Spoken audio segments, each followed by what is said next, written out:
আমরা আলোচনা করছিলাম যে আকীদা গ্রহণের নীতিমালা। আকীদা গ্রহণের নীতিমালা নীতিমালা কেন করা হয় বলেন তো? যাতে হযবরল অবস্থা তৈরি না হয়। আল্লাহর প্রতিটি কাজ সুন্দর।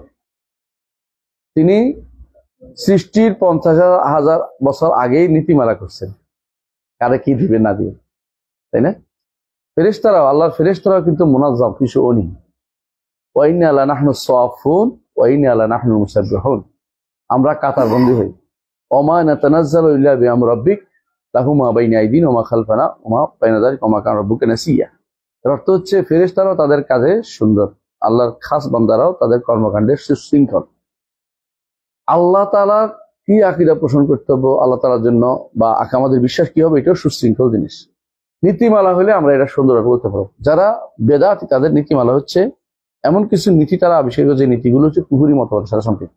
আর আমাদের প্রত্যেকটা নীতির সাথে দলিল সম্পৃক্ততা আছে। কোরআন এবং হাদিস ভিত্তিক আমরা নীতিমালাগুলো দিচ্ছি। একটাও আমরা কখনো বলি নাই যে এটা অমুক অমুক দার্শনিক বলেছে, এটা অমুক কালাম শাস্ত্রবিদ বলেছে, এটা বলিনি। আমাদের কথা হলো কাল আল্লাহু ওয়া কাল রাসূল ওয়া কাল আইম্মা কাল সালাফুস সালেহ। এটা হচ্ছে আমাদের নীতিমালা, আমি আপনারা পাবেন ইনশাআল্লাহ। এই নীতিগুলো কোনোটাই আপনি কোরআন সুন্নাহর বাইরে নিতে পারবেন না, সবগুলি কোরআন সুন্নাহ বেসড।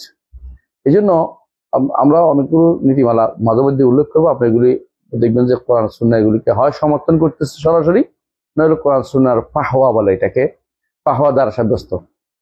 ফাহওয়া বুঝেন কিনা? দাবি দাবি দাবি। এটা হচ্ছে কারণ আপনারা জানেন যে কোরআন সুন্নাহ থেকে দলিল কয়ভাবে নেয় এখন তো? কোরআন সুন্নাহ থেকে মাসআলা কিভাবে বের করে, কয়ভাবে বের করে?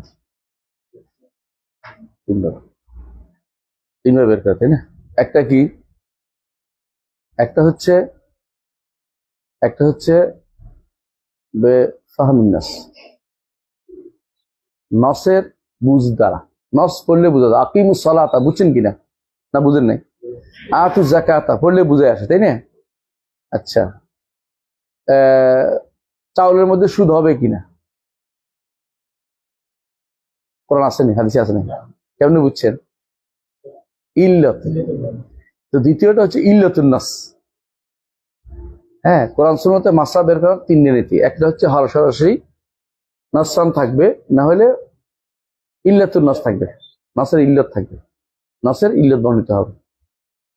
বুঝে আসছে? 3 নম্বর হচ্ছে হয় ফাহওয়ান নাস, ইল্লত নাই কিন্তু শরীয়তের মূল দাবিটা আপনি সংরক্ষণ করতে পেরেছেন।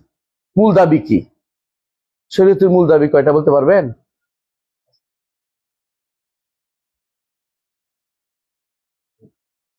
শরীয়তের মূল দাবি 3টা।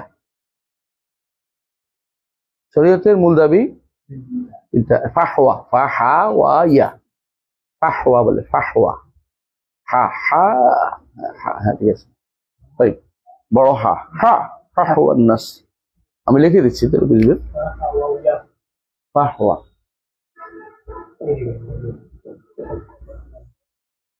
ফাহওয়ান নাস। আচ্ছা, শরীয়তের মূল দাবি 3টা। 1 নম্বর হচ্ছে, সবাই পারেন আপনার, আমি শুধু মনে করে দিচ্ছি। 1 নম্বর হচ্ছে জালবুল মাসলাহা, শরীয়ত চায় স্বার্থ সংরক্ষণ। 2 নম্বর হচ্ছে দারউল মাফসাদা, শরীয়ত চায় অস্বার্থ দূরীকরণ। আর 3 নম্বর হচ্ছে আত-তাহাল্লি বিমাকারিমিল আখলাক, উত্তম চরিত্রের উৎকর্ষ সাধন। যখন আপনি কোন একটা মাসলার উত্তর খুঁজবেন, প্রথমে খুঁজবেন কি? কোরআন সুন্নাহ। না পাইলে ইজমাউল উম্মাহ, না পাইলে ফাহওয়ান নাস, ইল্লাতুন নাস, এগুলো কিয়াস, ইল্লাতুন নাসের কিয়াস, ইল্লাতুন নাস, বুঝছেন তো? না পাইলে আকল টাকল নাই আর। এখন হচ্ছে শরীয়ত কি চায়, মাকাসিদুশ শরিয়াহ, অবজেক্টিভ অফ ইসলামিক ল। ইসলামী শরীয়ত কি চায়, এটার উপর আসবে। ইসলামী শরীয়ত কি চায়, এটার উপর আসবে। যেমন ধরেন মঙ্গল গ্রহে যাওয়ার বিধান কি? আমি দূরের দিকে দিলাম আপনাকে। মঙ্গল গ্রহে যাওয়ার বিধান কি বলেন তো, কে বলবে?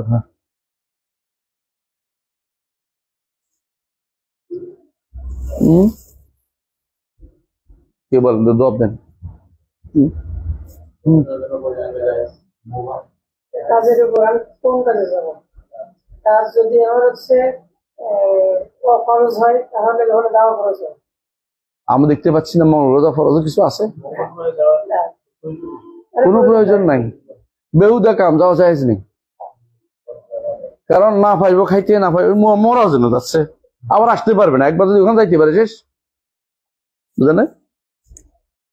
দ্বিতীয়ত, জমা নাই, জামাত নাই, জামাতে নামাজ পড়তে পারবে না। জুমা নাই, মানে কিছুই নাই। শরীয়ত যেটা চায় সেটা কিছুই নাই। আল্লাহ শরীয়ত বাস্তবায়ন করতে জন্য মরতে যাচ্ছে ওখানে, কেন তাহলে এখানে মরতে যেতে বুঝি কেনা? দেশের কি অভাব হয়েছে? পৃথিবী কি অভাব হয়ে গেছে? হ্যাঁ, ইনারদি ও আশা, ইনারদি ও আশা। তারপরে কি বলছে? যেখানে যাও আমার আবাদত করো। যেখানে গেলে আবাদতটা করতে পারবেন বলে আপনার বিশ্বাস না, সেখানে যাইতেই পারবেন না, সেই তো অনুমতি না। যেখানে কাফেরদের দেশে যাওয়া কিন্তু অনুমোদন নেই, কারণ লাই তারা না হারা নেই, নামাজ পড়লেও সেখানে যাওয়ার অনুমতি নেই। সেখানে আপনি এমন এক দেশে যাবেন যেখানে আপনি কোনো পানি পাবেন না উজু করার জন্য, খুঁজে খুঁজে টাইম ব্যবহার করবেন নাকি? কি জন্য যাচ্ছেন না? কোনো কাজ নেই। বেহুদা কাজ, বেহুদা কাজ ইসলামে নিষিদ্ধ। এমন কাজ করবেন না যেটা আপনার কোনো কাজে লাগে না। এমন কাজ করতে যাবেন না যেটা আপনার কোনোদিন দিনে দুনিয়ার কোনো কাজে আসে না।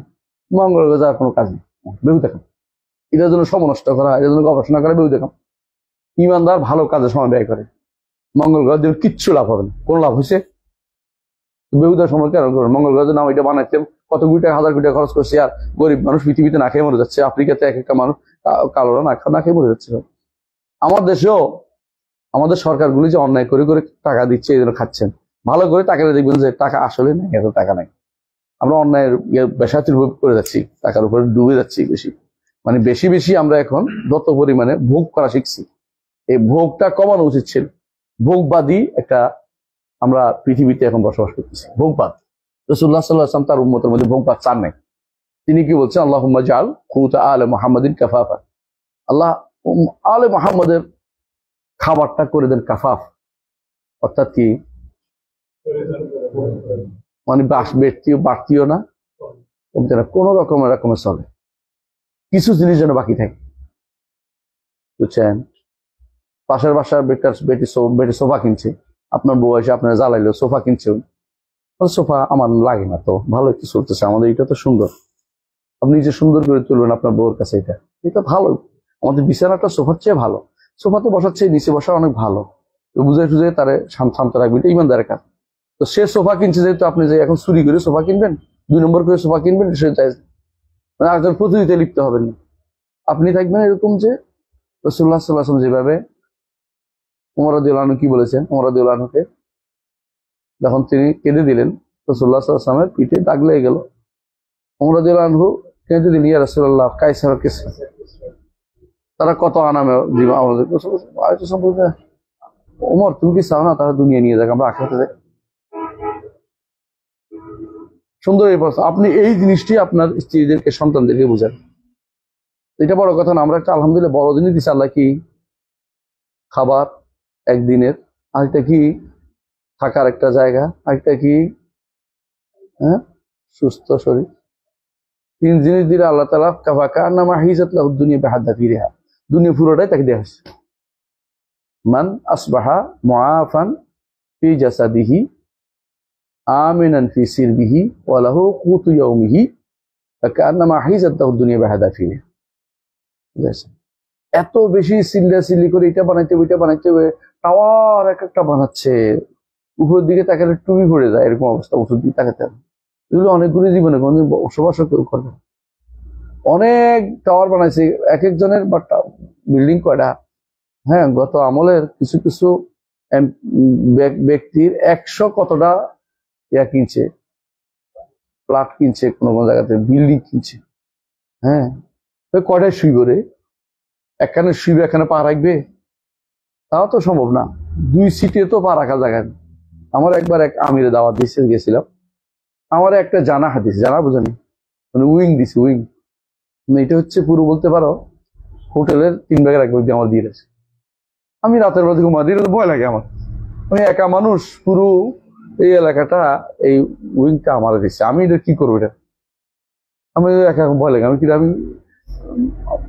আমার একটা সিট দরকার, একটা বাথরুম দরকার, শুনবো কি করছে আমার এই পুরো এলাকাটা একটু দিয়ে দিচ্ছে। আমি এটার মধ্যে এখন ওরা তো চিন্তা ভাবনা করে দিচ্ছে না, আমি এখন কি করি? আমি একজনকে ফোন করে বলছি যে আমি একা ভয় লাগে, তুই চলে আস। তুই কেমন ঢুকবো? তুই ঢুকে যাবি, কিছু কবি না, কারো প্রশ্ন করলে তো বেদার, তুই চলে আসবি, ওর ভয় লাগতেছে, তুই চলে আস না। ও আসে ঢুকছে আর তুই এখানে ঘুমানো, ভয় লাগতেছে রাতে, ওরা বিনে বসায় উইঙে ঢুক সবাই দেয় ওই দিন। আমার একা একা ভয় লাগতেছে, এই সমস্ত জায়গায় আমি কি করবো এত বড় জায়গা দিয়ে? অনেক সময় আপনি দেখবেন যদি বেশি বয়সে হলাম তখন বলুন যে আসলে কোনো কাজে লাগছে না, কিন্তু যে ব্যক্তি পাগল, দুনিয়া পাগল, তার কাছে এটাও তার মন ভরবে না। সে তখন মনে করবে আমি এখানে যে আছি এটা সুন্দর জায়গা না, আমার জায়গাটা যদি হয়তো বনানি, হ্যাঁ গোরস্থানে না, আবার বনানি যদি কোনো এমপি পাড়ায় যদি অথবা যদি কোনো অমুক জায়গায় হইতো, হ্যাঁ যেখানে ওটা তার কাছে, অথবা বেইলি রোডের একেবারে মন্ত্রী এলাকা, হ্যাঁ মিন্টু রোডে, তার কাছে ভালো লাগতো। এরকম কিছু মানুষের চিন্তাধারা থাকে। হ্যাঁ, একজনে তার কবরের পাকা করছে, বাধাই করছে সুন্দর করে, সবকিছু রাখছে কবর ভিতরে, যে এইখানে তার কবর দিতে বলছে, সবকিছু ঠিকঠাক। ঘটনা হচ্ছে তার বিমানটা প্রশান্ত মহাসাগরে বাস হচ্ছে, বিমানও পাওয়া গেছে, কিন্তু তার লাশটা পাওয়া যায়। তো কবরটা কোন কামে লাগছে? আমি খুলনা গেছি, একজনে বলতেছে এইটা অমুক সাহেব, নাম বলবো না, তার জন্য এক মাদ্রাসার সামনে এখানে কবরস্থান করছে। তো আমি চিন্তা করলাম, মরার আগে কবরস্থান বানাইয়ে ছুঁয়ে দিছে, সুবহানাল্লাহ। লোকটা তো ভালোই ছিল, কিন্তু এই কামটা করা ঠিক হয়নি। শেষ পর্যন্ত উনি ওখানে কবর দিতে পারে নাই। উনি এইটুকু কাছে কেন করতে গেলেন যে আমি অগ্রিম আমাকে, যেখানে হোক সাহাবায়ে কেরাম মৃত্যু চিন্তা কম করতেন। হ্যাঁ, একটা যেখানে ফজিলত আছে মদিনায় মরতে পারলে ভালো, এর বাইরে আর কোথাও কোথায় মারা যাবে এই নিয়ে অগ্রিম টেনশনের দরকার নেই। কবরটা একটা হবেই কোথাও না কোথাও, এত মরতে হবে এখানে বসে থাকতে হবে এমন চিন্তা ভাবনা করতে হয়নি। মানুষের তো অনেক কাজ থাকে, কোথায় মরে যাবে কে, সেখানে দাফন হয়ে যাবে। কবরে টেনে টানাটানো তো যাইছে নাই। আমার দেশে কি হয়েছে, মরা মানুষ হলে সৌদি আরব থেকে কবরের মানুষের টেনে নিয়ে আসে, কি জন্য মানে দেশে আনলে আবার দেখতে চায় না কেউ, ভয়। ঠিক হুজুরে যাই এরপর জানাজা দিতে হয়। আমার বাপজান এখানে গেছে রাতে, একজন রাতে বেলা গেছে, ছেলেটা আমার বলতে ছোট ছিলাম, বলছি সবাই নিয়ে যাবে, আমার মাকে বলতেছে নিয়ে গেছে, কারণ আমার নিজের ভয় লাগতেছে, কারণ বিদেশ থেকে লাশটা পাঠাইছি তখন ভালো ব্যবস্থাপনা ছিল না, শুকাইয়া একদম হাড্ডি হয়ে গেছে, তো চোখ ভিতরে ঢুকে গেছে, দেখলে ভয় কাপার মতো অবস্থা। তো এটা কেন আনছে, ওই যে যারা বিদেশে লোক পাঠায়, ওদের আবার ফেরত পেলে কিছু টাকা পায়, কিন্তু এদের দেয় না। তো ওরা বলছে যে যদি ফেরত আনে কিছু টাকা দিবে, বলছি অল্প স্বল্প টাকা দিবে, ওরা একটা বড় অঙ্ক মারে। তো ওরাই লাশ আনার জন্য ব্যস্ত হয়ে পড়ে। বুঝেছ, আমি মদিনাতে একবার একজনকে পাইছি, সকালবেলা শুনছি ঝাড়ু দিচ্ছি, দেখছি আমার এলাকার এক গ্রামেরই। তো আমার বলছে হুজুর আমি তো চাকরি পাইছি এখানে, ঝাড়ু দিই মুসলিমের সামনে, ভালো ভালো, এখানে থেকে রাখ, মদিনে মূর্তি হলে তো লাভ। আমার ঘটনা চক্রে আমি যখন দেশে আসছি বলছে ও মরে গেছে মদিনাতে। তো আমি এদেরকে বললাম যে মদিনে মারা গেছে, লাশটা আইনেন না। এরা আমার কাছে রাগ করে চলে গেছে, কোনো উদ্দেশ্য আছে আমি ঠিক আছে আইনছে, এবার আর কেউ এটার কাছে যায় না, কারণ এটা তো অবস্থা পরিবর্তন হয়ে গেছে। শেষ পর্যন্ত সুবহানাল্লাহ এই টানাটানি করে কি লাভ হয়েছে, একটু মাটি পাইছে, তো মদিনায় মাটি ফেলে ভালো হইতো না তার জন্য। মদিনায় মারা গেছে, তো হক আছিল মদিনার মাটি, তুমি টেনে নিয়ে এসছো বাংলাদেশে কি জানি। এই জন্য হাজিদের লাশ ফেরত দেওয়া হয় না, ওমরাকারী লাশ ফেরত দেওয়া হয় না, এগুলো আনে না। কিন্তু এরা উম্মালদের লাশগুলো নিয়ে আসে, কি আনে কি লাভ তোমার? পিতা মাতা কাকে দেখানোর জন্য যে অবস্থা থাকে, দেখানোর মতো অবস্থা থাকে না।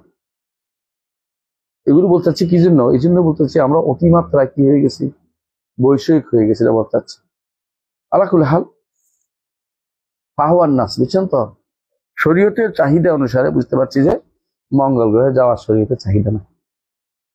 হ্যাঁ, কোথাও রিজিক নেই, আর এখানে যাওয়ার শরীরের চাহিদা কিনা, চাহিদা চাহিদা, কারণ দলিল ফামশু ফি মানাকিবিহা ওয়া কুলু মিন রিজকিহি ওয়া ইলাইহিন নুশুর।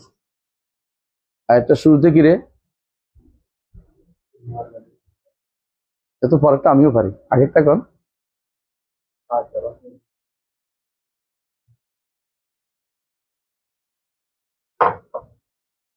দেখি আয়াতটা পারেন কিনা আপনারা।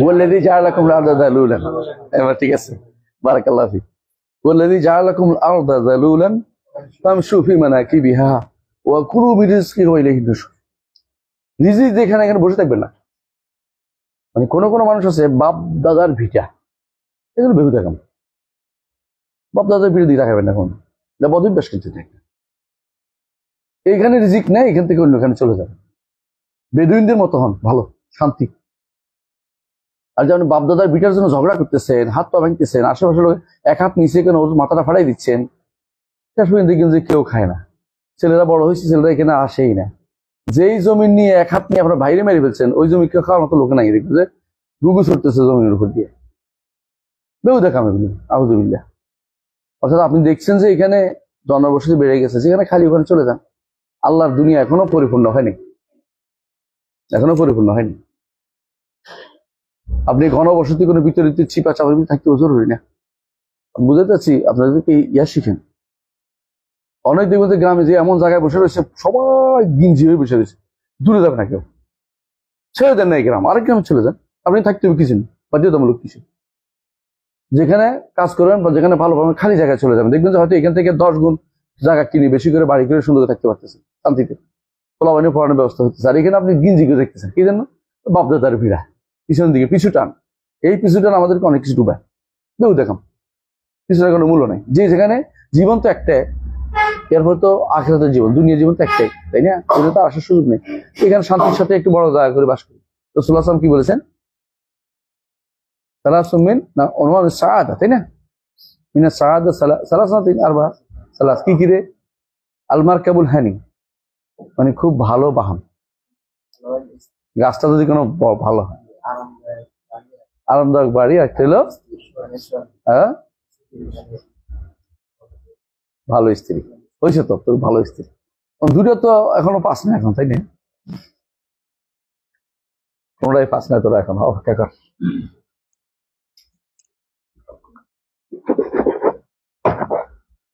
এর বিপরীত তিনটা কিন্তু বলছে রাসূলুল্লাহ সাল্লাল্লাহু আলাইহি ওয়াসাল্লাম একটা কি অপ্রশস্ত বাড়ি খারাপ চরিত্রের নারী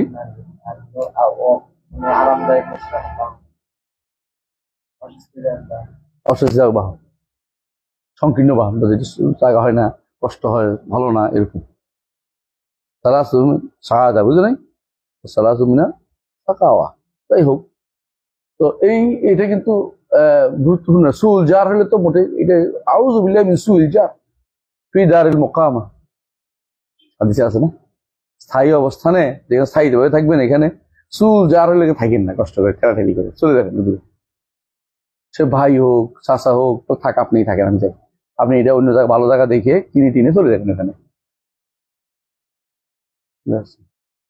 সবাই মিলে একসাথে থাকা জরুরি নেই বাধ্যতামূলক কিছু নেই যে আমার ভাই বেড়াদের সবাই মিলে আসি ডাক দিলে সবাই হাজির হইব একসাথে খাই আমরা এখন হানি ভাগ করি নেই কেউ কেউ এটা যায় না এটা হিন্দুদের কায়দা 91 পরিবার ইসলামিক সিস্টেমের ভিতরে পড়ে না কথা বলছেন না 91 বুঝেন না এক অন্নপতি মানে এখনো অন্যর মধ্যে এক হয়ে গেছে হ্যাঁ জয়েন্ট ফ্যামিলি বলে এটা ইসলামের অনুমতি বলে না জয়েন্ট ফ্যামিলি যে কত খারাপ দুদিন ধরে এক মহিলার উত্তর দিচ্ছি জয়েন্ট ফ্যামিলি কার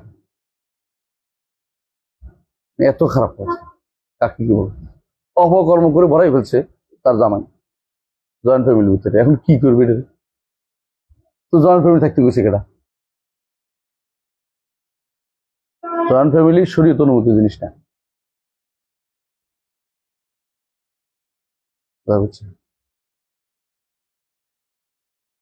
আলাকুল্লাহ হাল যেটা বলছিলাম তাহলে যে কথাটা বলতে চাচ্ছিলাম সেটা হচ্ছে কি কেন আমরা সবকিছু সুনির্দিষ্ট নিয়মের ভিতরে চলবে বুঝে আসছে কথাটা শরীয়ত অত্যন্ত সুশৃঙ্খল প্রতিটি কাজকেই ইসলামী শরীয়ত অত্যন্ত সুন্দরভাবে সাজাইছে আপনি আশ্চর্য হবেন ইসলামী শরীয়তের যে সাজানো মাসাইল দিক থেকে সাজানো আপনি কোন হিন্দুদের পাইবেন বৌদ্ধদের পাইবেন এমনকি খ্রিস্টানদের পাইবেন ইহুদিদের পাইবেন তো যারা আমাদের উপরে আক্রমণ করে আশ্চর্য হয়ে যায় মাঝে মধ্যে আমি সুবহানাল্লাহ বানা বাইতাহু বিল কাওয়ারির ওয়া ইউরশিকুনা বিল হিজারা, নিজের ঘর বানাইছে কাঁচের, আর আমার সীসাডালা প্রাচীরের মধ্যে পাথর মারে। বুঝ নাই, নিজের ঘর কাঁচের। হিন্দু, বৌদ্ধ, খ্রিস্টান, ইহুদি, এদের কি ঘরের কিছু অস্তিত্ব কি আছে? কিছুই নেই। শরীয়ত বলতে কিছু নেই, বানানো শরীয়ত চলে। তালাকের সিস্টেম জানে না ইহুদিরা, তো হিন্দুরা তো, এই খ্রিস্টানরা তালাকের সিস্টেম নেই, হিন্দুদেরও নাই, বৌদ্ধদেরও নাই। ইয়াজিরা বলে এটা শুনে, রাষ্ট্র একটা বানাই দিলে এটা শুনে, নিজেরা কোনো দিতে পারে। আমাদের প্রত্যেকটা জিনিস, বাথরুম সারার নিয়ম পর্যন্ত আমার নবী আমাদের বলে দিচ্ছেন। আমি মাঝে মাঝে আশ্চর্য হই যে যারা বিরোধিতা করে তারা দুইটা কারণ, একটা হচ্ছে নাই দিকে হিংসা করে, ওদের নাই দিকে হিংসা করে। আরেকটা বিরোধিতা করে কেন জানেন? হ্যাঁ, একটা নাই, একটা না জানা। এবার বুঝছে যে তাদের কাছে নাই, আমাদের হিংসা করে। রাসূলুল্লাহ সাল্লাল্লাহু আলাইহি ওয়াসাল্লাম বলছে না যে ইহুদিরা হাসাদাত তুম ইহুদ, ইহুদিরা তোমাদেরকে হিংসা করে কি জন্য? একটা হচ্ছে আমিনের জন্য।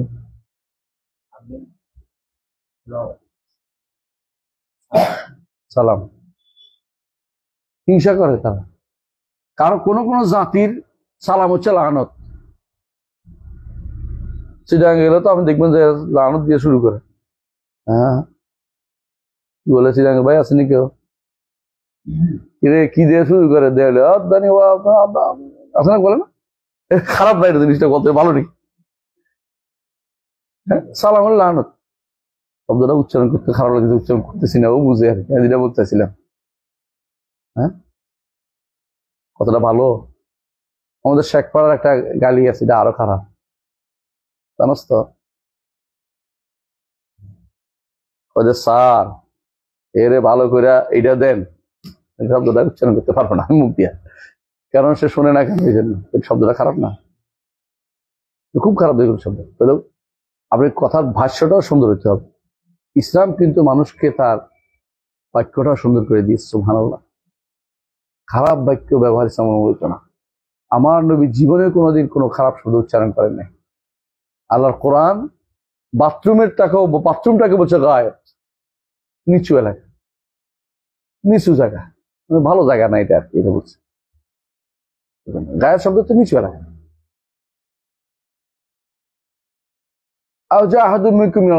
অথবা তোমাদের কেউ গায়েব থেকে আসছে, নিচু এলাকা থেকে আসছে, বুঝেছে যে কামসারি আসছে, কিন্তু আসল কথাটা কয়নি।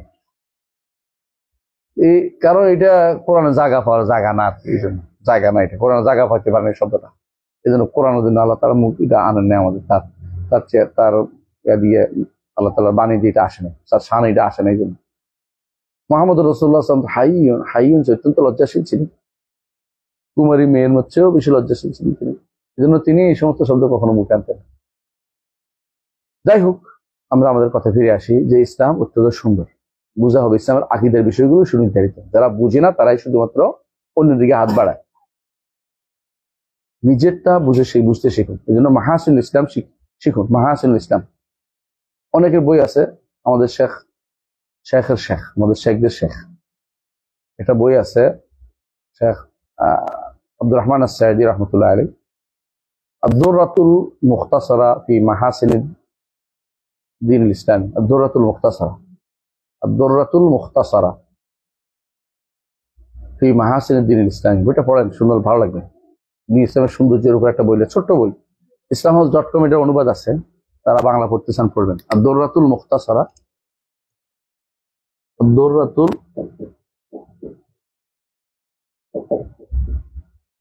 মুখতাসারা ফি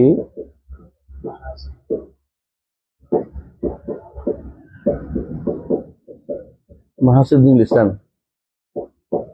সব দেখাতে পারবো না, অর্ধেক লিখছি। মুখতাসারা ফি মাহাসিনিদ দ্বীনুল ইসলাম। মাহাসিন, মিহালিফ সিন, হা উড়া উপরের দিকে, সিন সোয়া হয়ে গেছে, সিন, মাহাসিন, হোসেন আর হোসেন।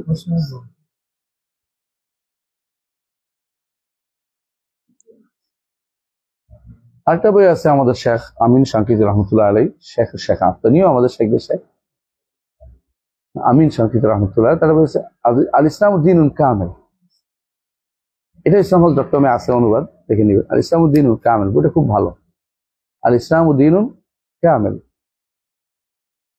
আল ইসলাম উদ্দিনুন কামেল, অনেক সুন্দর বই, পছন্দ হবে। এর আগে বহুত আগে মাশায়েখরা কিন্তু ইসলামের সৌন্দর্যের উপর লিখছে, বিশেষ করে শাহুল্লাহ মহাদিদ দেহলভির বইটাও পড়বেন।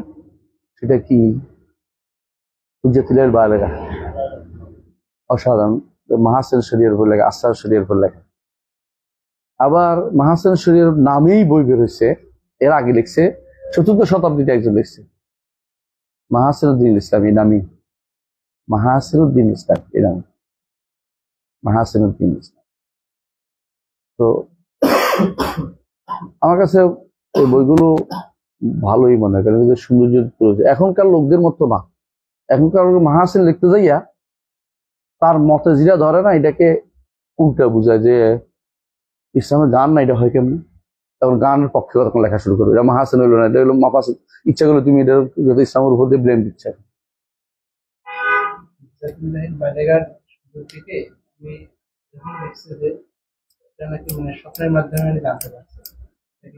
কোনটা? পুরোটা? এরকম লিখছে যে স্বপ্নের মাধ্যমে উনি বা এরকম কোনো কিছুর মাধ্যমে জানতে পারছে তার এর লেখা আছে। লেখা উচিত হতে পারে, তো মানুষের স্বপ্নে দেখে না কোনো অসংখ্য কিছু না, স্বপ্নে তো ভালো জিনিস, ইমানদারের স্বপ্ন তো ভালো, ভালো কাজের জন্য স্বপ্ন দেখলে তো ভালো, দেখতেও তো পারে। আমি অস্বীকার করলে গুণ হইব না।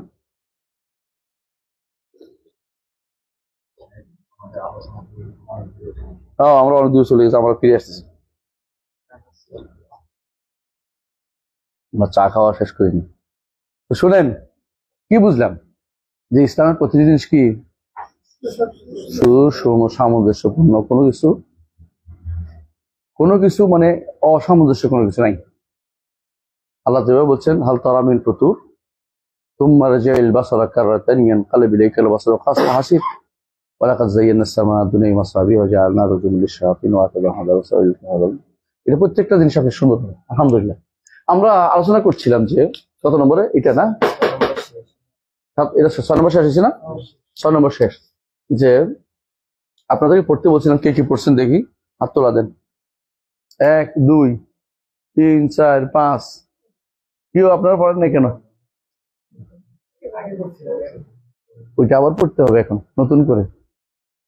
কেন পড়বেন? নতুন করে নতুন অ্যাপ্লিকেশন পাবেন। যে কোনো বই প্রথমে একবার মানুষ পড়ে, দ্বিতীয়বার যখন পড়ে প্রয়োজন তখন আলাদা একটা কি হয়, এটার উপরে আলাদা একটা গুরুত্ব বাড়ে। প্রথমবারে এত কিছু আছে, অনেক কিছু মনে হয়নি, বুঝলেন? এই জন্য আপনি গুরুত্বের সাথে পড়বেন। তাহলে আমরা পড়ছি যে আকল এবং নকলের মধ্যে কোনো কি হইতে পারে না, বিরোধ হইতে পারে না। কারণ আকল দাতা আল্লাহ, নকল দাতাও আল্লাহ। সুতরাং আল্লাহ দুইটার মধ্যে বিরোধ করবেন না। যদি বিরোধ হয়ে যায় তাহলে দেখতে হবে, কি দেখতে হবে, যে দুইটাই আকল নকল কি শুদ্ধ কিনা, যেমন হাদিসটা শুদ্ধ কিনা। যদি শুদ্ধ না হয় তাহলে আমি আর টেনশন করার দরকার নেই, বুঝছেন কিনা? অনেক হাদিস, বানোয়াট হাদিস দেখবেন যে মানুষ হাসাহাসি করে, তাহলে বানোয়াট হাদিস নিয়ে হাসাহাসি করে দেখছেন না আপনারা? তো এই বেশিরভাগ মানুষে যারা এই ইসলামের কোনো দোষ খুঁজে বেড়ায়, ভালো করে দেখবেন যে ওরা কি করে, দুর্বল একটা হাদিস নিয়ে আসে।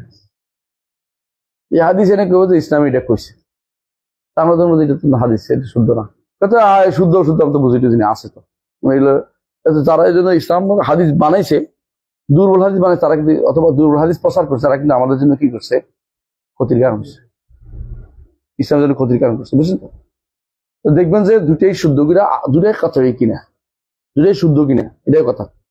এবং কোরআনের ব্যাপারে তো কাছাই কোনো ব্যাপারই না, কিন্তু তখন দেখবেন যে আমার বুঝটা শুদ্ধ কিনা,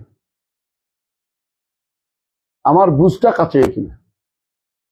কোরআন তো কাছাই কোনো সন্দেহ নেই, হাদিসও ধরেন হাদিসটা শুদ্ধ হইল এবং আকলটাও কি কাছাই পরিণত হইলো, তখন আমার দেখতে হবে আমার বুঝটা শুদ্ধ কিনা। কোত্থেকে? কোরআনের নসের ক্ষেত্রে, হাদিসের নসের ক্ষেত্রে। কারণ কখনো কখনো নসের যে ভাষ্য, এটা আমাদের কাছে স্পষ্ট হয় না, পরে অনেক পরে এসে স্পষ্ট হয়। কুল্লুন ফি ফালাকি ইয়াসবাহুন, আগে কি বুঝতেন? আজ থেকে 1400 বছর আগে কেউ হয়তো এটা বুঝতো না ইয়াসবাহুন অর্থ কি।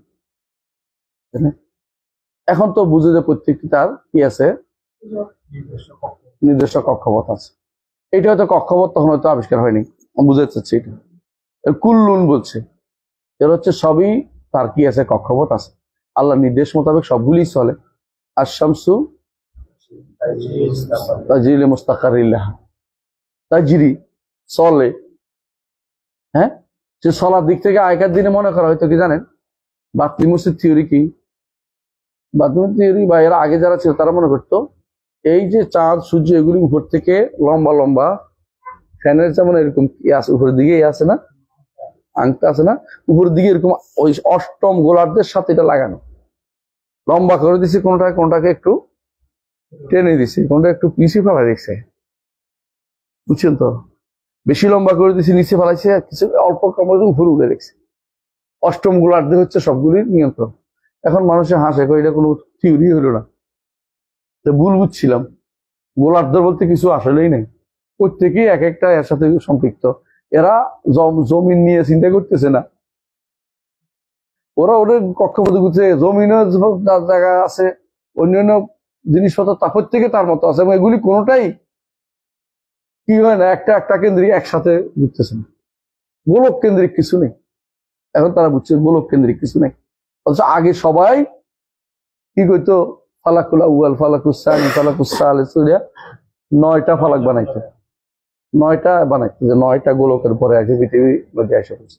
অথচ এখন দেখতে পাচ্ছি এটার সাথে এটা আসলে ওইটাও আলাদা চলে, এটাও আলাদা চলে, একটার সাথে একটা কোনো নির্দিষ্ট কোনো নিয়মিত চলে না, প্রত্যেকের আলাদা নীতি আলাদা ব্যবস্থা করেছে।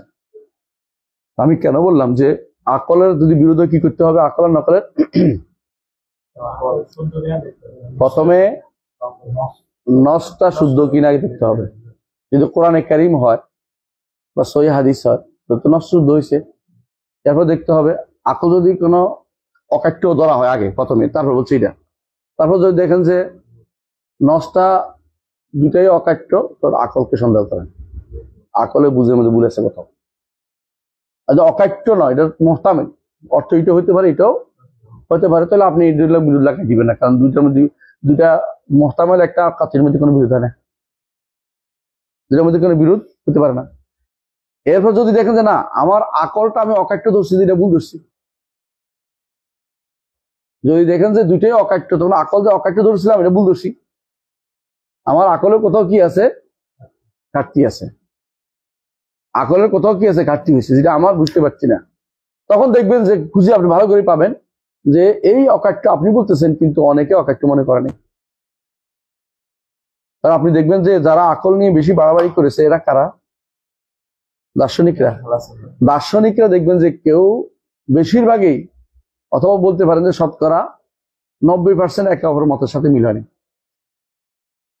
জগতের শুরু কি দিয়ে, একজন বলছে মাটি, একজন বলছে পানি, একজন বলছে আগুন, একজন বলছে বায়ু, একজন বলছে জাররা মানে একদম বাষ্প, একজন বলছে না এটা হলো কি ওই যে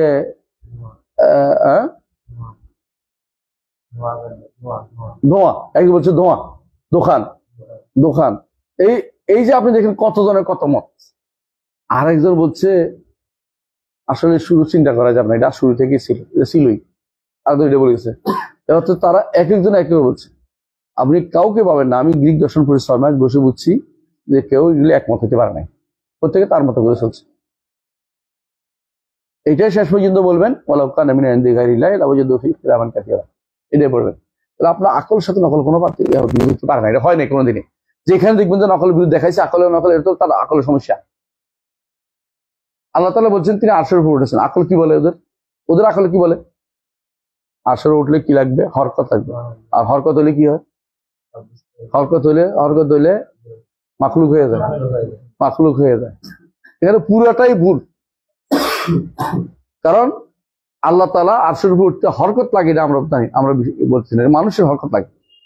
কারণ প্রমাণ আমরা বলি কি, আল্লাহ একসাথে সারা দুনিয়ার সবার হিসাব নিবেন, মানুষের একসাথে দুইজন লোক কথা বলতে পারবে, একজন ফাঁকিবাজি করে, আর আল্লাহ একসাথে সারা দুনিয়ার সবার হিসাব নিবেন।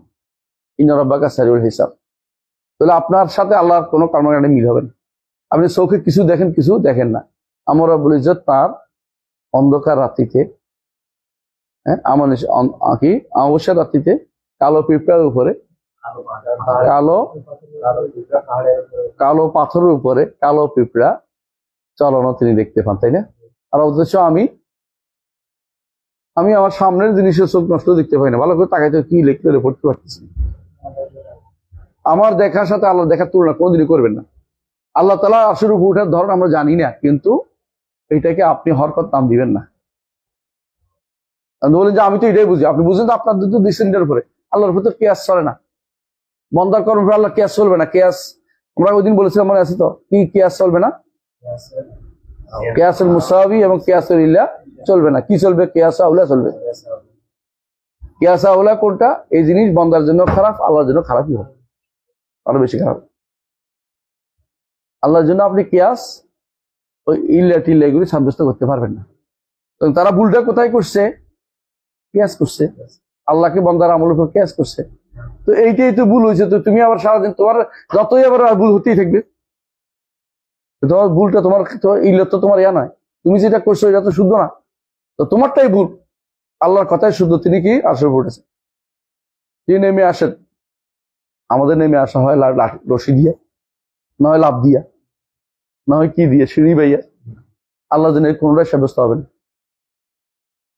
তার নেমে আসার কোন সিস্টেম আমাদের জানা নেই, কিরকম জানা নেই। তবে নেমে আসেন বলছে, নেমে আসেন, কিভাবে নেমে আসার সিস্টেম জানি না। আমরা শুধুমাত্র নেমে আসার বিশ্বাস করি কিরকম, আমি দেখছি যারা তার এটাই তো, যে কোনো নেমে আসা মানে হলো হয় বৃষ্টি নেমে আসে, নয় কোনো কিছু উপর থেকে পড়ে, এটা দেখি।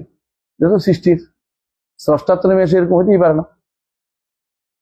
আমরা একসাথে দুই জায়গার কাজ করতে পারি না। একটা ইয়ে আছে না, এই মালাকুল মউত একসাথে সারা দুনিয়াটাকে, সারা দুনিয়া জান কবজ করতেছে। সারা দুনিয়ার মানুষগুলোর একটা ডানার মধ্যে, ডালার মধ্যে, জগৎ পুরোটাই তার সামনে ডালার মতো, কত বড় তিনি। এই আল্লাহ যদি তার ফেরেশতার অবস্থা হয়, আপনি এটা রাখো মানুষের মতো করতে পারবেন? ফেরেশতা মানুষের মতো না, সৃষ্টিও সৃষ্টির মতো হচ্ছে না। তো রব্বুল আলামিন আপনার মতো দিচ্ছেন কেন? তিনি যেটা বলেছেন যে সত্য, কিন্তু আমার ধরন ধারণা থেকেও চলবে। তাহলে আমরা কিয়াস কখনো, আমি যেটা বলতেছি, আকল এবং নকল কখনো বিরোধ হতে পারে না। আরেকটা দ্বিতীয় অংশ, ওয়ালা বাইনা নুসুসুল কিতাব ওয়াস সুন্নাহ, আর কোরআন এবং সহিহ সুন্নাহর মধ্যে কোনো বিরোধ হবে না। কোরআন এবং সহিহ সুন্নাহর মধ্যে কোনো বিরোধ হইতে পারে না, হবে না, হয় না, কোনদিন হয় না। কোরআন এবং সহিহ সুন্নাহর মধ্যে কোনো বিরোধ হয় না। কোরআন এবং সহিহ সুন্নাহর মধ্যে বিরোধ না হলে আপনার এই কথা মানে মেনে নিতে হবে যে যারা যারা বলছে যে কোরআন সুন্নাহর মধ্যে বিরোধ হয়, তারা মিথ্যা কথা বলছে। হ্যাঁ, হতে পারে কখনো কখনো কোরআন এবং সহিহ সুন্নাহর বিরোধ হয় না, হতে পারে যখন যদি সুন্নাহটা শুদ্ধ না হয়। এক, আরেকটা হচ্ছে বুঝতে ভুল হয়েছে আমার, এই জন্য বিরোধ হচ্ছে। কবি কি বলতেছেন? ওয়াকাম মিন আইবিন কাউলান সালিমান ওয়া আফাতুহু মিন ফাহমি সাকিম। অনেকে আছে হক কথার দৌড় ধরে, অথচ দোষটা হচ্ছে তার, দোষটা হচ্ছে তার, কারণ তার বুঝটা ভুল ছিল। আজ পর্যন্ত যারা নাস্তিক হয়েছে বেশিরভাগ দেখবেন যে যেগুলি বিরোধিতা করতেছে, এগুলি তার বুঝ একেবারে, তার বুঝ কিছুই নেই, ভুয়া। ইমাম শাফি রহমতুল্লাহ আলাইহি বহু আগে চ্যালেঞ্জ করে গেছেন যে কোনোদিন কোনো কোরআন কারীম এবং সহিহ সুন্নাহর মধ্যে কোনোদিন কি হতে পারে না, বিরোধ হতে পারে না ও হয় না। কোরআন কারীম এবং সহিহ সুন্নাহর মধ্যে কোনো বিরোধ হতে পারে না এবং হয় না, এবং তার কথাই সত্য। কোনোদিন কোরআন কারীম এবং সহিহ সুন্নাহর মধ্যে বিরোধ হবে না, এবং এটা সত্য। কোনদিন দেখি না আমরা হয়েছে। যদি কোন দেখতে পান, এখানে একটা জিনিস দেখার বিষয় আছে, হয় নাসেখ মনসুখ থাকতে হবে। সবার আগে দেখবেন, সবার আগে দেখ নাসেখ মনসুখ আছে কিনা। নাসেখ মনসুখ থাকে, কোরআনের মধ্যেও আছে, হাদিসের মধ্যেও আছে। যারা হাদিস মানে না, তারা এখন সালাকি করেছে নাসেখ মনসুখ নাই, নাসেখ মনসুখ মানে না, নাসেখ মনসুখ মানে না। অথচ কোরআন বলতেছে মা নানসাখ মিন আয়াতিন আও নুনসিহা নাতি বিখাইরিন মিনহা আও মিসলিহা। হাদিসের মধ্যে কুনতু নাহাইতুকুম আন জিয়ারাতিল কুবুর আলা ফাজুরুহা ফাইন্নাহা তুযাক্কিরুকুমুল আখিরাহ। কুনতু নাহাইতুকুম আনিল ইদ্দিখার, কুনতু নাহাইতুকুম আনিল ইদ্দিখার লে ইশ মানা কি জানি মনে আসতেছে না। তোমাদের নিষেধ করেছিলাম কি জন্য? না, তোমাদের নিষেধ করেছিলাম গোস্ত জমা করতে নিষেধ করেছিলাম কি জন্য? দুর্ভিক্ষের কারণে। দুর্ভিক্ষের কারণে। তারপর বলছেন কুলু অধ্যা করো, খাও পান করো জমা করো, কোনো সমস্যা। নাসেক মসুক আছে, নাসেক মসুক ছিল না তা না, সবসময় রাসূলুল্লাহ সাল্লাল্লাহু আলাইহি ওয়াসাল্লাম হাদিসেও আসছে, কোরআনও আছে। কোরআনে 2 রকম হুকুম আছে, কোন বহু আয়াত আছে মানসুখ। নামাজ কোরআনের বই আছে ইবনুল জাওজি, এবং হাদিস হাদিসের বই আছে, নামাজ আখবার ইবনুল জারবারির বই আছে, নাওয়াসিফুল আখবার ইবনুল জারবারি, জারবুরি, জিম আইন বা রা ইয়া কে আর একজন নাম ইবনুল জারবারি, না বহুত আগে, বহুত আগে। হাজিমির আছে, হাজিমির আছে, আর নাসিখ ওয়া মানসুখুল আখবার হাজিমির আছে, হাজিমির।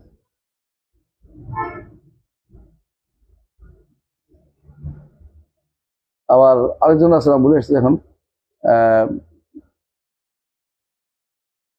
মনসুখুল আখবার কি জানি, দেখ আল্লাহ কুল্লি হাল আখবারের মধ্যে মনসুখ আছে এবং আয়াতের মধ্যেও কি আছে? মনসুখ আছে, এবং নাসিখ মনসুখ আছে।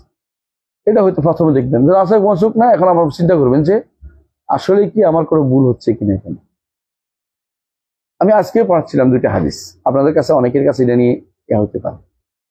একটা হচ্ছে কি রাসূলুল্লাহ সাল্লাল্লাহু আলাইহি ওয়াসাল্লাম একটা হাদিস যেটা আসছে যে 42 দিন পার হলে মায়ের পেটে ফেরেশতা পাঠানো হয়। ফেরেশতা তখন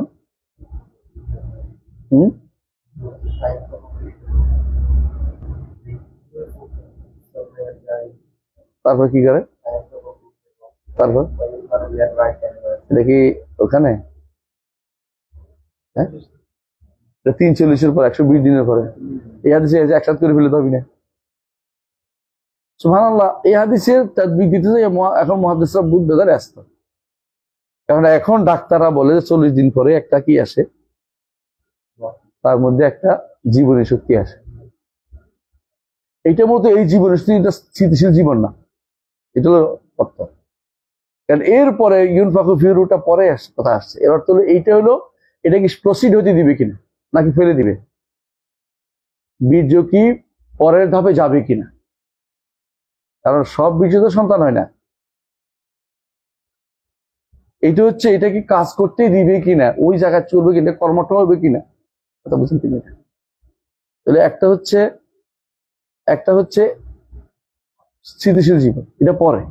আর এটা হচ্ছে এইটা থাকার মতো একটা জিনিস, কর্ম কাজ করার মতো তার অবস্থান তৈরি হবে কিনা, এবং সেটাই শুদ্ধ হাদিস হিসেবে অর্থ করতে হবে। কারণ সেখানে উল্লেখ আছে এরপর এটা এরপর আব্দুল্লাহ বিন মাসউদ বর্ণিত হাদিস এটা যে 40 দিন, এটা থাকে 40 দিন, এরপরে তার মধ্যে ওইটাও এরপরে আসছে। বোঝা গেল ওইটা হলো স্থিতিশীল জীবনের জন্য, আর এটা হলো অস্থিতিশীল। এটা হলো শুধুমাত্র সেটাকে প্রসিড করবে কিনা, কারণ যে কোনো জিনিস প্রসিড করার জন্য একটা জীবন লাগে। আপনি একটা মাটি রে ইচ্ছা করলে প্রসিড হবে না, বৃষ্টি পানি পড়লে প্রসিড হচ্ছে, আবার গাছ হলে এটা একটা বিশাল মহির হচ্ছে। তো মানুষ মায়ের পেটে যাওয়ার পরে 42 দিন পরে এটা কাজে লাগবে কি লাগবে না, এর মধ্যে স্বীকৃত হয়ে যায়, থাকবে কি থাকবে না, হয় হবে না হবে না, বুঝে আসছে। এই জন্য আগেকার আলেমরা বলতো যে 120 দিন পরে সন্তান ফেলা যায় না, কারণ স্থিতিশীল জীবন চলে আসছে এই জন্য। আজ এখন আমরা বলি, এখনো বলি যে 42 দিন পরে ফেলা যায় না, কারণ এটা প্রসিড হচ্ছে, আপনি প্রসিড বন্ধ করে দিন কেন, এটা সামনে এগুচ্ছে, এটা ভালোর দিকে যাচ্ছে। এবং প্রত্যেক পর্যায়ে ফেরেশতা বলে ইয়া রাব্বি নুতফা, ইয়া রাব্বি আলাকা, ইয়া রাব্বি মুদগা। প্রতিবারে আল্লাহ বলেন সামনের দিকে চলো, এটা সামনে আগায় দাও। যখন সেটা 120 দিন শেষ হয়ে যায় তখনই মরবে আর ভাই কালিমাতি, যে 4টি জিনিস আগে নির্ধারিত সেটা লেখা হয়। কি কি? রিজকুহু, আজালুহু, আমালুহু, 3টা হলো আও শাকিউন আম সাহিব, 4টা জিনিস যেগুলো 4টা জিনিস লেখা হবে। এবার 4টা জিনিস আগে লেখা ছিল না, আছে, অতএব এখানে লেখা হবে এখন তার জন্য স্পেশালি। দ্বিতীয়বার জীবন ব্যাপী বাজেট এখানে নির্ধারিত হবে তার জন্য। একটা ছিল সর্বব্যাপী বাজেট, বিরোধ নেই, কিন্তু কিছু মানুষ হঠাৎ করে পরে বিরুদ্ধে এই কেন 42 দিন আর 120 দিন কেমনি মিলাবেন, হাই হাই হাই হাই। তো তুমি তো বুঝে তো বলেছে, তুমি ভালো করে দেখো যে 42 দিন বিশেষ কি করা হয়, দুটো ভিন্ন ভিন্ন দিন বলা হয়েছে, দুইটার মধ্যে ভিন্ন ভিন্ন দিন বলা হয়েছে, দুটো একদিনই বলা হয়নি। যে 42 দিনটা বলা হয়েছে এটার সাথে 120 দিনে যেটা বলা হয়েছে এক না। এটার প্রক্রিয়া চলমান প্রক্রিয়া। আরেকটা হচ্ছে স্থিতিশীল জীবন কখন আসে। 120 দিনের পরে সন্তান অবশ্যই অবশ্যই একটা স্থিতিশীল জীবনে চলে আসে, বুঝে আসছে। এরপরে কোনোটা যদি কোনো অঙ্গ অপূর্ণ থাকে, যে অপূর্ণ নিয়ে আসবে, কমতি আসবে, ভিন্নভাবে পুরাবে, আল্লাহ ফরহাদ করে পুরাই দিবেন, কিন্তু তখন থেকে এটা একটা কি মানুষ আকারে থাকে। এটা আমরা অনেককে বলি, যারা বলে যে এটা তো পূর্ণ হয় না, দেখছি এটা দিয়ে ওইটা দিয়ে, আমরা যেটা আসছে দাও দুনিয়াতে, মারা যায় নেই, বলে এটা অপূর্ণ হবে, এটা আসছে দাও, দুনিয়াতে আসে মরে গেল তোমার সমস্যা নেই, তুমি এটা মেরে ফেলতে চাচ্ছ কেন, এটা মেরে ফেলতে কোনো কারণ নাই। দেখা গেছে অনেক সন্তান যেটা মরে এই দুনিয়াতে আসছে হরদম সে সুন্দর চলতেছে। আমি গত শুক্রবারে এখানে গেলাম কানপুরে, বলতেছে এই ছেলে মায়ের পেটে থাকতে সবাই বলছে যে এই ছেলে মাথা ব্রেন নেই, কিলো নেই। এই ছেলেটা আমরা জিজ্ঞেস তোর নাম কি, এটা কোরআন হাদিস কোনটা শিখছে, হাদিস এটা শিখছে, তাই তো সবাই পারে, তো বিল তো ঠিক আছে এখন, বুঝলেন? কয়টা ব্রেনে কিছু নাই, তারা কি দেখতে পরীক্ষা করে দেখছে ব্রেন হয় না, কথার কথা, কত কথাই তো বলে ডাক্তার। সব পন্ডিত গুলো তো হয় না, কখন আল্লাহ তারা কন্ট্যাক্ট করে দেবে না সব জানতে পারো জরুরি না। তারা মেরে ফেলছেন কিছু মায়ের পেটে। এই জাতীয় জায়গাতে আপনি জোর করে এটাকে মেরে ফেলার কোনো নিয়ম নাই। আসতে দেন, দুনিয়াতে আসতে দেন, দেখা যাবে। আগে তো মানুষ দুনিয়াতে আসছে না, আপনি দুনিয়াতে হঠাৎ করে অগ্রিম মারি ফেলার চিন্তা ভাবনা করতে পারেন। এগুলো আকলের কাজ, আমার মানে যার দক্ষিণে দাও মানতেছি না এটা আর কি।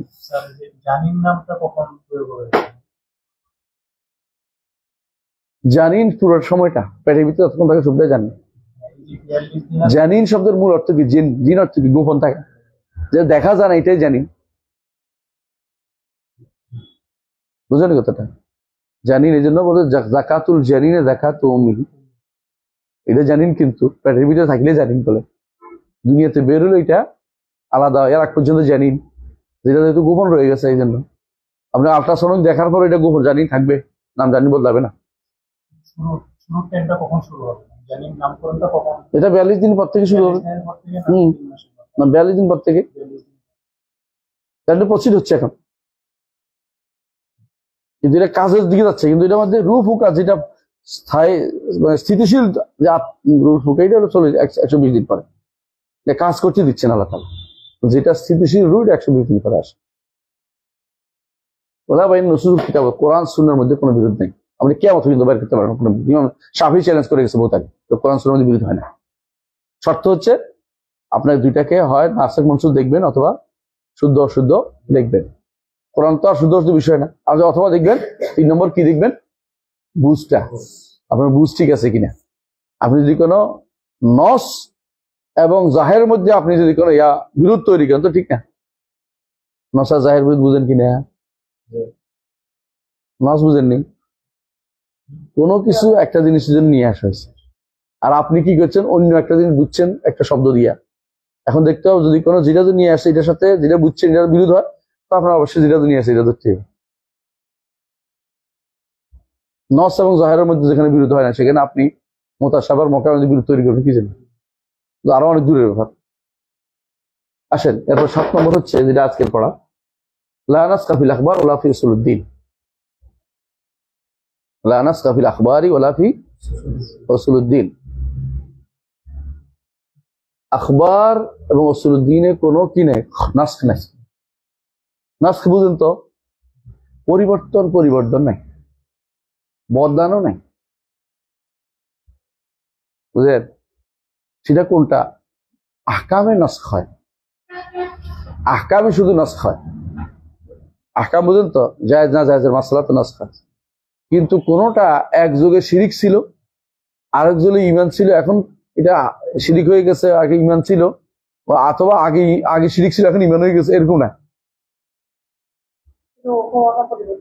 হ্যাঁ, হুকুম আহকামে পরিবর্তন আসে, কিন্তু আকায়েদের মধ্যে কোনো পরিবর্তন হয় না, বুঝেন? তো আখিরাতের উপর ঈমান সব সময় ছিল, তাকদীরের উপর ঈমান সব সময় ছিল, নবীদের উপর ঈমান সব সময় ছিল, কিতাবের ঈমান সব সময় ছিল, ফেরেশতাদের উপর ঈমান সব সময় ছিল, বুঝে আসছে? আর আল্লাহর উপর ঈমানের বিষয়টাও সব সময় ছিল। এগুলি কোনো নবী থেকে বাদ যায়নি, প্রত্যেক নবী এর প্রতি আহ্বান জানিয়েছেন। আরকানুল ঈমান কখনো কম ছিল না, হ্যাঁ, আরকানুল ঈমান কখনো কম ছিল না, এটা বিশ্বাস করতে হবে। কোন কোন মাসাইল আহকামের মধ্যে কিছু যোগ যোগ পরিবর্তন হয়েছে, যেমন যেমন মুসা আলাইহিস সালামের যুগে যে শরীয়ত ছিল আমাদের সে শরীয়ত না, ঈসার যুগের শরীয়ত আমাদের সে শরীয়ত না, কিন্তু আকায়েদের মধ্যে পরিবর্তন নেই, কথা বুঝেন নাই? আকায়েদ স্থায়ী জিনিস, আখবার শরীয়ত নাই কেন? মিথ্যা, দুটো মিথ্যা হইতে পারে না। আল্লাহ এটা করেছে, আকায়েদে কি করে সংবাদ দেয়?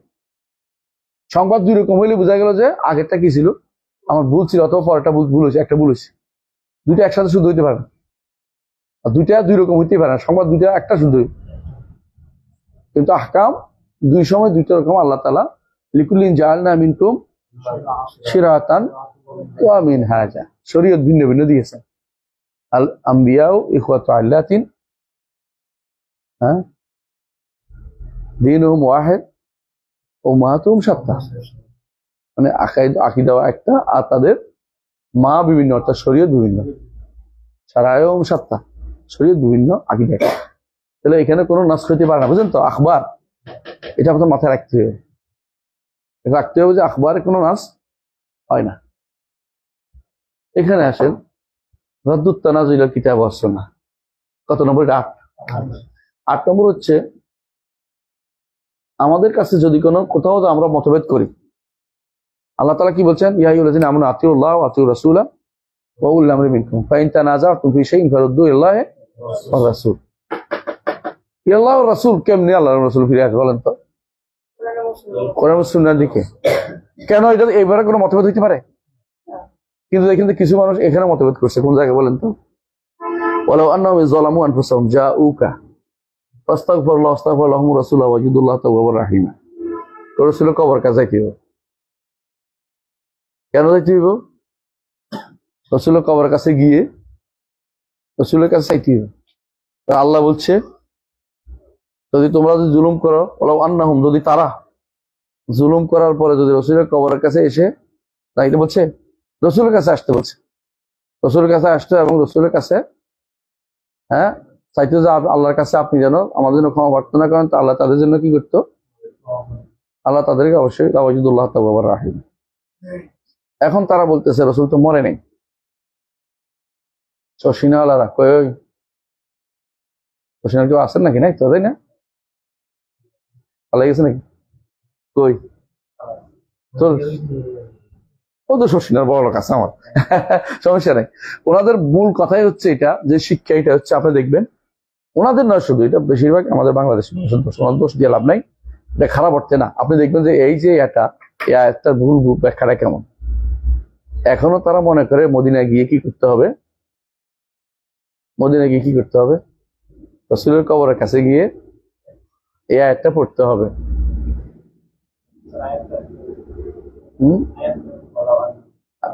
আরেকটা হচ্ছে যে ওয়ালাউ আন্নাহুম ইয যালামু আনফুসাহুম জাউকা ফাস্তাগফিরুল্লাহ ওয়াস্তাগফার লাহুমুর রাসূলু লাওয়াজিদুল্লাহ তাওয়াবার রাহিমা। এটা কেন আসছে এটাও বুঝে না, এটা আসছে মুনাফিকদের শান।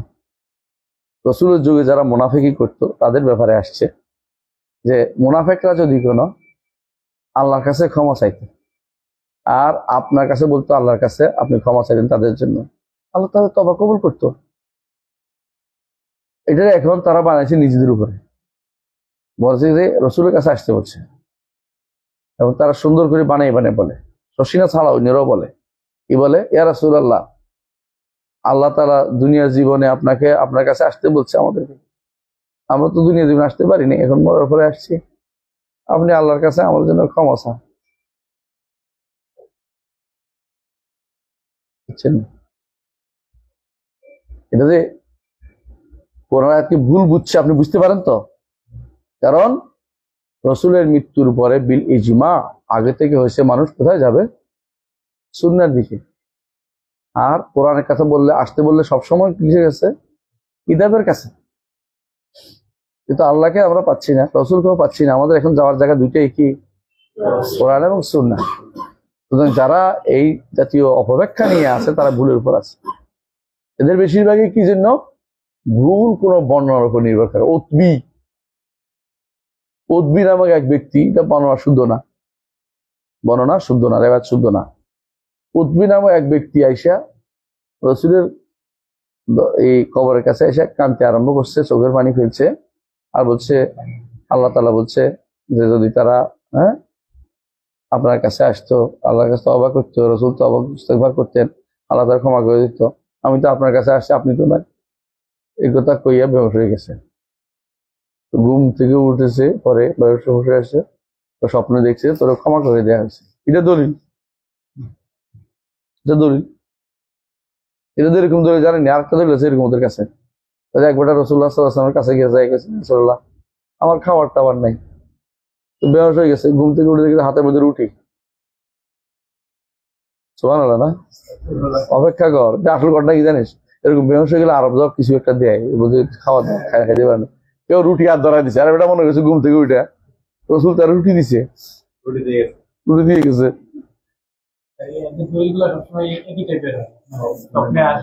হ্যাঁ, এই কিছু একটা আসবেই না, স্বপ্ন দলিল পাওয়া যায় না তো, এই কিছু এমনি বের হয় কষ্ট করে। তুই কথাটা জীবন তোর সোনা গান্ধা দিয়ে করতে পারিস, তোর আস্ত রাখবে কিনা, চুলগুলি কাইটে কামাইয়া তোর লম্বা করে দিব। চিনিস তো সোনাগন্ধ মাহমুদের একটু বলিস তো। মাহমুদ তো আড়াইবাড়ির মুরিদ না?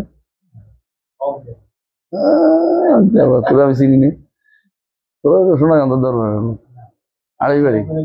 সব দিতে হবে, সব দিক চিনি না। তবে আমি জানি বাংলাদেশের বেশিরভাগ হয় শশী না, সবগুলি ফুরফুরার গোষ্ঠী, হয় শশী না চর্ম নাই, এদের কোনো না কোনো ভাবে লেজ আছে, অথবা আছে না। আট্রাসিটা কিন্তু বালাকুটি, বালাকোট বুঝছি। বালাকোটে দুইটা গোষ্ঠী, আর দুইজন ছিলেন, একজন হচ্ছে স্যার সৈয়দ আহমদ শহীদ, স্যার না সৈয়দ আহমদ শহীদ, একজন শাহ ইসমাইল শহীদ বলি আর কি, আমাকে বলি ইনশাল্লাহ শহীদ, ইনশাল্লাহ দিয়ে বললাম। তো শাহ ইসমাইল কিন্তু বিশুদ্ধ আকীদা মানহাজের লোক ছিলেন। ওনার থেকে এই জন্য কেউ বেদাতিরা দেখায় না, শাহ ইসমাইল থেকে। ওনার বই আছে তাকওয়াতুল ঈমান বই আছে, তাকওয়াতুল ঈমান খুব ভালো বই আছে, ভালো। তো সৈয়দ আহমদ সাহেব ছিলেন অনেকটা ভালো মানুষ ছিলেন, ন্যাকচার মানুষ ছিলেন, কিন্তু এলমের দুর্বল ছিলেন। আবার ওনার অনুসারী বেশি ছিল, কেন উনি একটু বেশি আবেগ ছিলেন। ওনার অনুসারীরা এদেরকে বলে বালাকুটি, মানে বালাকুটে উনি মারা গেছেন তো, বালাকুটি বালা। তো বালাকুটি ওনার ছাত্র হচ্ছে ওই যে রসুল নোমা একজন আছেন, তারপরে একজন আছেন। তো ওনাদের মুরিদ হয়েছে ফুরফুরা আলাদা, বুঝছেন তো? তো ও বালাকুটির একজন আসছে,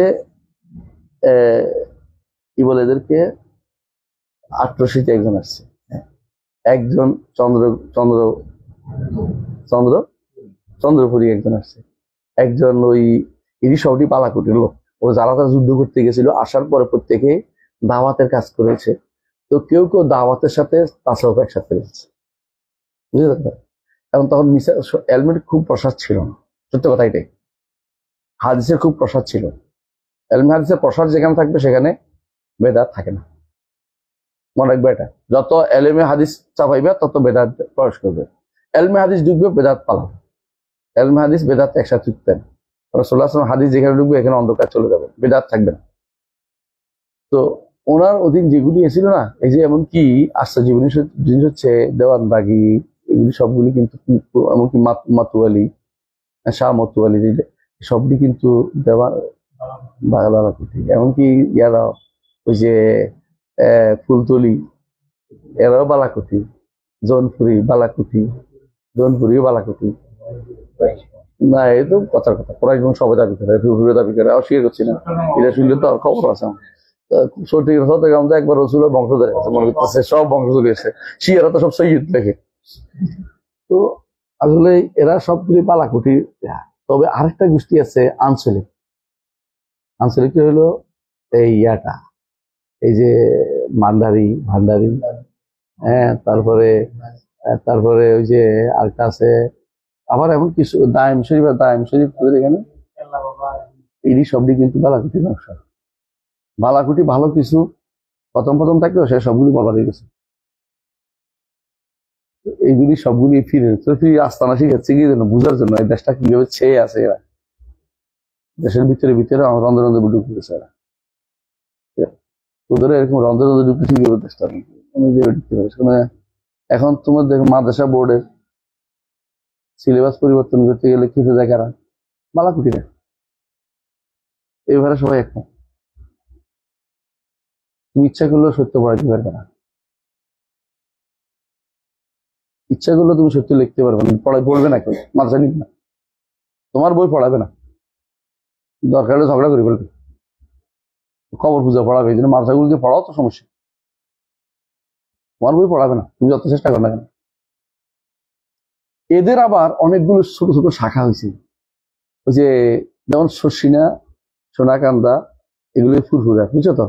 সোনাকান্দার আবার অনেকগুলি শাখা হয়েছে, ফাতেহাবাদ হয়েছে, তারপরে হ্যাঁ তো আড়াইবাড়ি হয়েছে, ওনার মেয়েদের এখানে বিয়েতে সব ফিরে হয়ে গেছে, তারপরে সিংগুলা হয়েছে, তারপরে 10 পাড়া হয়েছে, তারপরে তুই জানাস না কেন মুখস্থ দিলি, পীর গোষ্ঠীর মানুষ তো এই জন্য সব মুখস্থ পারে।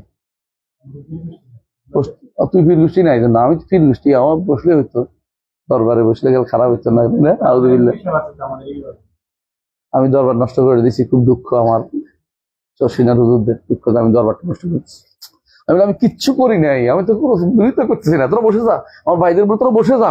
ওরা বলে হ্যাঁ আর করবো না, বসবো না, কেন বসবো, এটা কি জন্য বসে থাকবো, আমার ভাইরা বসতে চায় না। হ্যাঁ, ঝগড়া যখন হবে কোথায়, কোরআন হাদিস বুঝার ক্ষেত্রে বা কোনো বিষয়ে কোনো মাসালার ক্ষেত্রে কোথায় আসতে হবে। আমরা কত ঝগড়াই করি, কোথায় আসতে হবে, কোরআন সুন্নাহ দিকে। আর যদি আমরা কোরআন সুন্নাহ দিকে না আসে, যদি কোনো আমরা দার্শনিকদের কথার দিকে যাই, তাহলে শেষ। এইটাই করে যত বেদাতি দেখবেন যে কোরআন সুন্নাহ দিকে ফিরে আসতে রাজি, সে প্যাচ খুঁজবে, আমল খুঁজবে।